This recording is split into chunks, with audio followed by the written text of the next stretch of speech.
ሰበር ዜና በኢትዮጵያ ከተሞች በመቶዎች የሚቆጠሩ ቦምቦች መፈንዳታቸውን ጠቅላይ ሚኒስትር አብይ አህመድ አስታወቁ።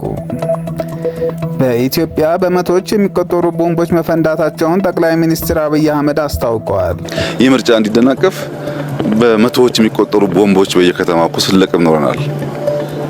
ሰው የራሱን ወገን የራሱን ወንድም ማን ላይ እንደሚያርፍ ሳያቅ እንደረበሽኩ ለማለት ብቻ ከሆነ አገር የተላከለትን ቦምብ ይዞ በየከተማው መሄድ ይሄ ጤነኛ የትግል ስልት አይደለም። ያ ቦምብ ልጅህን፣ እናትህን፣ ወንድምህን፣ እህትህን ሊገል ይችላል።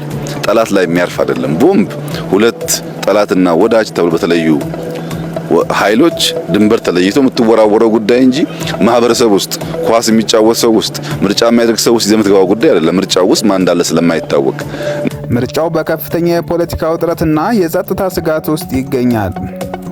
ሀገሪቱ ለሰባተኛ ሀገራዊ ምርጫ ድምጽ ለመስጠት በዝግጅት ላይ ባለችበትና እየተካሄደ ባለበት በዚህ ወቅት በኢትዮጵያ የሚካሄደው ጠቅላላ ምርጫ በከፍተኛ የጸጥታ ስጋትና ለመረጋጋት ውስጥ እየተከናወነ ይገኛል።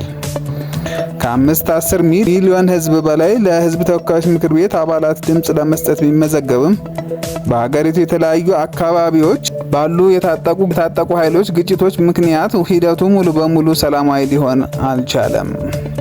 በክልሎች ያለውን ሁኔታ ስንመለከት በትግራይ ክልል በምርጫ ቦርድ ውሳኔ መሰረት ለምርጫ ምቹ ያልሆነ ሁኔታ በመኖሩ እዚህ ክልል ምርጫው ሙሉ በሙሉ አልተካሄደም።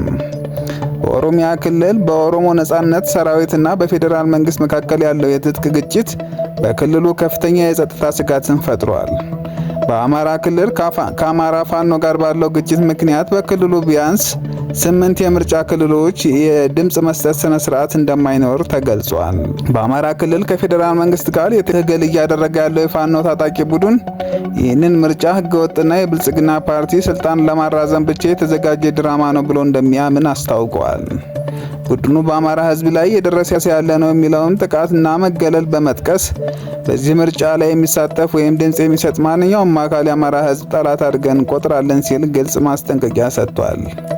በዚህም ምክንያት ፋኖ ምርጫው በአማራ ክልል እንዳይካሄድ ሰፊ ተጽዕኖ እያሳደረ ሲሆን ይህም በክልሉ የተፈጠረው የምርጫ መስተጓጎል ዋናው ምክንያት እንደሆነ ታውቋል። አወይቱ ባይ ታይም ፎር ዘ ሪጅም ኖ ሞር ኮሎኔል አብይ ኖ ፒስ ኖ።